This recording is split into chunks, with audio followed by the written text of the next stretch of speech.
सत्ता में तो आप लोग आ गए, कांग्रेस की क्या भूमिका होगी सत्ता में? कांग्रेस सत्ता में रहेगी, सरकार में पार्टिसिपेट करेंगे। हमारे भी जो रेशियो है उसमें मंत्री बनेंगे। बीजेपी के नेता लोगों ने चेता दिया हमको कि देश बचाओ, हम बेच रहे हैं, आप बचाओ। ये जो गठबंधन हुआ है ये चलेगा 2025, 24 और 25? निश्चित रूप से चलेगा। और माननीय मुख्यमंत्री जी नीतीश कुमार एक सेकुलर व्यक्ति हैं। मैंने देखा है उनको, 18 वर्ष से जनता ने उनको मुख्यमंत्री नहीं बनाया। वो बीजेपी के साथ कैसे थे मुझे आश्चर्य लगता था। तेजस्वी यादव जी ने भी अपने चुनाव प्रचार में बोला था 10 लाख लोगों को रोजगार देंगे प्रत्येक वर्ष।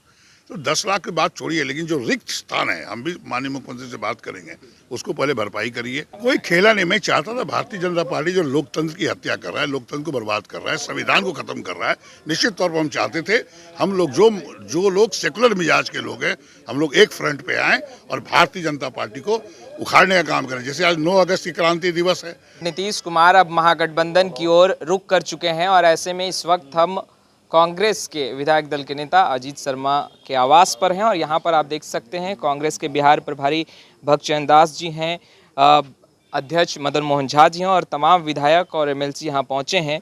आगे की रणनीति और बिहार के विकास के मुद्दे पर तमाम कांग्रेस के नेता आज इकट्ठा हुए हैं। यूँ कहें कि एक डिनर पार्टी का आयोजन किया गया है अजीत शर्मा जी की तरफ से।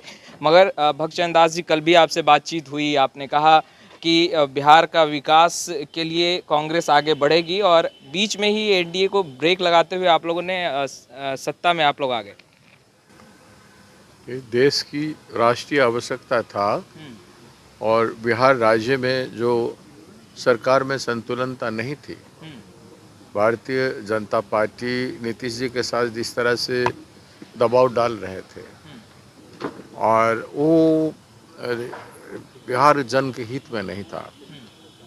और जिस तरह से आके यहाँ पर नड्डा जी जो बीजेपी के अध्यक्ष कह के गए कि देश में एक ही पार्टी रहेगा, भारतीय जनता पार्टी, और बाकी पार्टी या रीजनल पार्टी सब खत्म हो जाएंगे, हम खत्म कर देंगे, इस तरह की बातें जनतंत्र में नहीं कर रहा है। इतना आज़ादी की लड़ाई लड़ने के बाद भारतीय जातीय कांग्रेस ने इस देश को आज़ाद किया, एक संविधान बनी, हमारे इंस्टीट्यूशंस लाइक पार्लियामेंट, विधानसभा, इलेक्शन कमीशन, न्याय, सर्वोच्च न्यायालय आदि सब कुछ बना।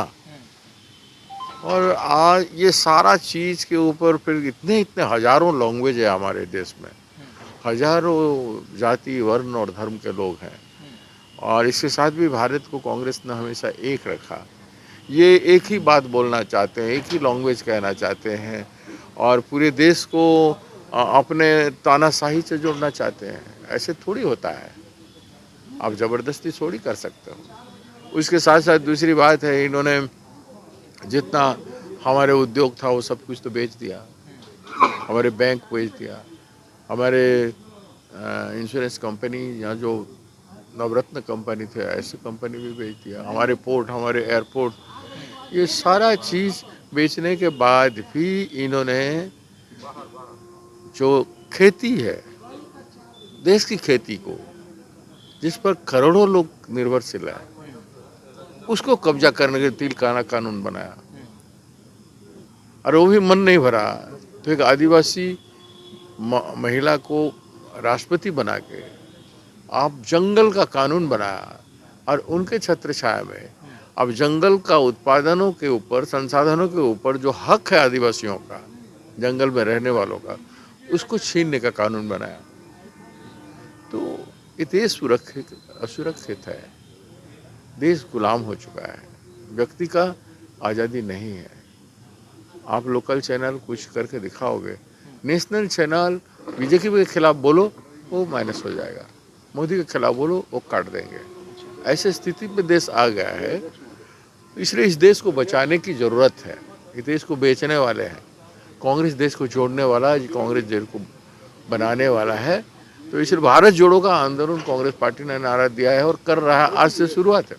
अच्छा, बहुत देर तक, लंबे वक्त तक लालू राबड़ी आवास पर तमाम विधायकों और तमाम दल के नेता जो है इकट्ठा हुए, विचार विमर्श हुआ। सत्ता में तो आप लोग आ गए, कांग्रेस की क्या भूमिका होगी सत्ता में? कांग्रेस सत्ता में रहेगी, सरकार में पार्टिसिपेट करेंगे। हमारे भी जो रेशियो है उसमें मंत्री बनेंगे। डिप्टी सीएम को लेकर के भी बातचीत जो है वो निकल कर आ रही थी कि कांग्रेस की तरफ से भी एक हम डिप्टी इस सीएम तरह का चेहरा कोई बार्गेन हम नहीं करेंगे। आज देश बचाने के लिए लाइक माइंडेड पार्टी एक हुए हैं, ये देश के लिए बहुत महत्वपूर्ण है। बीजेपी के नेताओं ने भक्त सिंह जी चेता दिया है आप लोगों को खामियाजा भुगतना पड़ेगा। क्या खामियाजा? बीजेपी के नेता लोगों ने चेता दिया हमको कि देश बचाओ, हम बेच रहे हैं, आप बचाओ, और हम बचाएंगे। ये भक्ष्यन दास जी थे और साफ तौर पर देश बचाने की बात कर रहे थे। तमाम विधायक जो हैं वो आप देख सकते हैं सामने बैठे हैं हमारे साथ। अजीत शर्मा जी हैं और मदन मोहन झा जी भी हैं। बिहार विधानसभा चुनाव जब हो रहा था आप लोग जनता के बीच जा रहे थे, वो तमाम वादे याद हैं? आप लोग सत्ता में आ गए हैं या फिर भूल गए हैं मदन मोहन झा जी? हम मेरा जो बायलॉज है, जो हम लोग वादा करते हैं वो प्रिंटेड रहता है, और राहुल गांधी जी के नेतृत्व में जो वादा किया जाता है उस पर अमल भी किया जाता है। हम लोगों ने जो वादा किया था, सरकार बनी है, हम लोग उस पर बैठ के बात करके प्रयास करेंगे जो लोगों को हमने एश्योर्ड किया था उसको पूरा करें। रोजगार की बातें जो हैं वो चुनाव के वक्त बहुत हो रही थी, तो क्या युवाओं को रोजगार अब मिलेगा? क्योंकि आप लोग लगातार रोजगार की बातें करते रहे हैं, सवाल उठा। मेरा भी था, आरजेडी का भी था, तो हम लोग जो महागठबंधन थे वो उसमें सभी लोग शामिल थे। और अभी तो बहुत अर्ली है, अभी तो आज बना ही है, लेकिन हम लोग उस पर जरूर निश्चित रूप से प्रयास करेंगे। दिल से दिल मिला है या शर्तों के आधार पर दिल मिला? नहीं, इस बार दिल से दिल मिला है। इस बार ये बहुत दिन तक कंटिन्यू करेगा। ये जो गठबंधन हुआ है ये चलेगा 2025, 24 और 25? निश्चित रूप से चलेगा। माननीय मुख्यमंत्री जी ने तो कहा ही है कि हमको इतना दिन बहुत अफसोस है जब उसके साथ रहे। अब उसी समय से लोग कहते थे ये क्या कर दिए। तो जब लोग को फीलिंग होता है, लोग अनुभव के आधार पर कोई माइंड बनाता है, तो बहुत दिन तक चलता है। अच्छा, बहुत पहले से ये बातें निकल कर आ रही थी और राजद भी कह रही थी, कई बार इंटरव्यू में आपसे भी बातचीत हुई है अजीत शर्मा जी, तो आपने भी कहा है कि एनडीए में कुछ ठीक ठाक नहीं चल रहा है, खींच कर ये सत्ता चला रहे हैं, कभी भी खेला हो सकता है, तो आज खेला हो गया?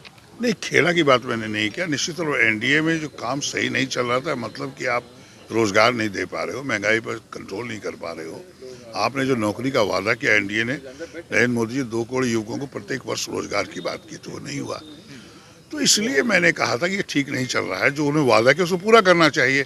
और माननीय मुख्यमंत्री जी नीतीश कुमार एक सेकुलर व्यक्ति हैं, मैंने देखा है उनको। 18 वर्ष से जनता ने उनको मुख्यमंत्री नहीं बनाया।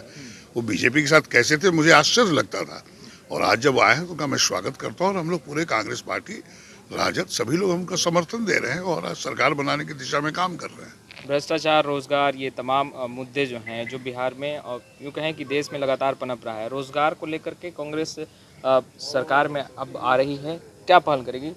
आप ये बताइए, भारतवर्ष जब आज़ाद हुआ था, एक सुई बनाने की फैक्ट्री नहीं थी, और हमारे पंडित जवाहरलाल नेहरू जी ने और आदरणीय इंदिरा गांधी जी ने जो पीएसयूज बनाए और रोजगार सृजन किया, आप बताइए कितना अच्छा काम किया। तो आप ये बताइए कि उसमें काम किया। और आज जो आप बता रहे हैं, बिल्कुल निश्चित सरकार जब बनेगी तो तेजस्वी यादव जी ने भी अपने चुनाव प्रचार में बोला था 10 लाख लोगों को रोजगार देंगे प्रत्येक वर्ष। तो 10 लाख की बात छोड़िए, लेकिन जो रिक्त स्थान है, हम भी माननीय मुख्यमंत्री से बात करेंगे, उसको पहले भरपाई करिए और नए सृजन करिए। कैसे रोजगार दिया? जो रोजगार नहीं दोगे तो फिर जनता वोट क्यों देगी आपको? और महंगाई जो चरम सीमा पर उसको कंट्रोल करने का भी काम करना है। अभी जीएसटी जो लगाया है वो गरीब लोग और लोअर मिडिल क्लास पे लगाया है, क्या ये उचित है? महंगाई चरम सीमा पर उसके चलते ही बढ़ी है। निश्चित तौर पर हम लोग उसके लिए काम करेंगे, इस पर बैठ के बात करेंगे। क्योंकि कांग्रेस पार्टी पूरे देश में एक दिशा देती है, और भारत को आज़ाद करने से लेकर आज तक सभी आदिवासी, सभी महिलाओं को, सभी गरीबों को, सभी ओबीसी, सभी जाति को, सबको लेके और सबके विकास के लिए काम की है। और मैं बता दूं, आज हमारे आदरणीय भगत चरण दास जी प्रभारी भी हैं और पर्यवेक्षक के रूप में आए हैं। निश्चित तौर पर ये आदरणीय सोनिया गांधी जो अध्यक्षा हैं उन्होंने भेजा है, और सब गाइडलाइंस है। और कांग्रेस पार्टी बिल्कुल जनता के हित में काम करेगी, और एक मैसेज पूरे देश में जाएगा कि भारतीय जनता पार्टी जो आज सभी राज्यों में तोड़ने का काम कर रही थी विधायकों को, बिहार की विधायकों ने यह दिखा दिया कि हम लोग बिकने वाले नहीं हैं।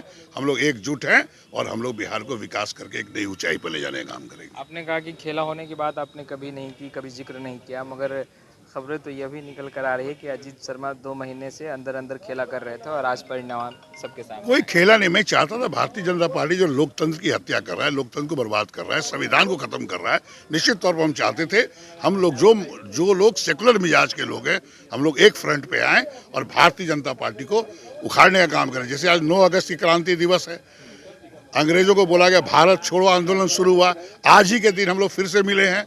निश्चित तौर पर हम लोग चाहेंगे मोदी जी जो देश को तोड़ने का, जो कि हिंदू मुसलमान सबको अलग करने का काम कर रहे हैं, लोकतंत्र की हत्या कर रहे हैं, उसको हम लोग सभी मिलके बिहार से एक पूरे देश में संदेश देने का काम करेंगे। और मुझे विश्वास है पूरे देश की जनता इस गठबंधन के साथ, कांग्रेस के साथ आएगी और हम लोग फिर 2024 में सरकार बनाएंगे। तमाम विधायकों को बुलाया गया है, प्रभारी भी यहाँ मौजूद हैं, अध्यक्ष जी भी मौजूद हैं और तमाम वरिष्ठ नेता यहाँ पर मौजूद है कांग्रेस के। रात में तमाम विधायकों को बुलाना और एमएलसी को बुलाना, वरिष्ठ नेताओं को ये तो बराबर आते हैं। हम लोग खाना पर आए हैं और हम लोग को कोई बैठक, हम लोग चूंकि जब तक सरकार नहीं बनती और एक फ्रेमवर्क नहीं होता है तो हम प्रभारी जी भी रहेंगे और हम लोग भी एक साथ रहेंगे। सत्ता में आने का यही तो एकजुट दिखता है। कांग्रेस 1900 का साइन हुआ है, एकजुट है। लोग बहुत खरीद अलग राज्यों में किए हैं, लेकिन बिहार के विधायक बिकने वाले नहीं है। ये साबित करता है, और ये भीड़ जो आप देख रहे हैं सभी विधायकों का, ये साबित करता है कि हम लोग एक है, देश के लिए हैं, बिहार के लिए हैं और उसके विकास के लिए। सत्ता में आने आए हैं तो सत्ता की कोई बात ही नहीं है। हम लोग जनता के हित में काम करेंगे। कोई सत्ता की बात नहीं करें। मंत्री बनना न बनना कोई नहीं है, लेकिन हम लोग सभी को लेके चलेंगे। हिंदू हो, मुसलमान हो, सिख हो, ईसाई हो, क्रिश्चियन हो, गरीबों को, आदिवासियों को, महिलाओं को, गरीब सबको लेके चलेंगे। ये कांग्रेस सिद्धांत और विचारधारा है, उसी पर अडिग रहेंगे। तो आपने सुना बिहार के कांग्रेस प्रभारी भगत दास को, प्रदेश अध्यक्ष मदन मोहन झा जी को और विधायक दल के नेता अजीत शर्मा जी को साफ तौर पर कहते नजर आ रहे थे कि तमाम वर्ग के लोगों को एक साथ एकजुट और कहीं ना कहीं बिहार के विकास के लिए महागठबंधन और कांग्रेस जो है वो कार्य करेगी और कांग्रेस के तमाम नेता, विधायक सब एकजुट हैं और बिहार के विकास के लिए योगदान देंगे। खैर, लाइव स्टीज के साथ बने रहे। आपका बहुत बहुत शुक्रिया।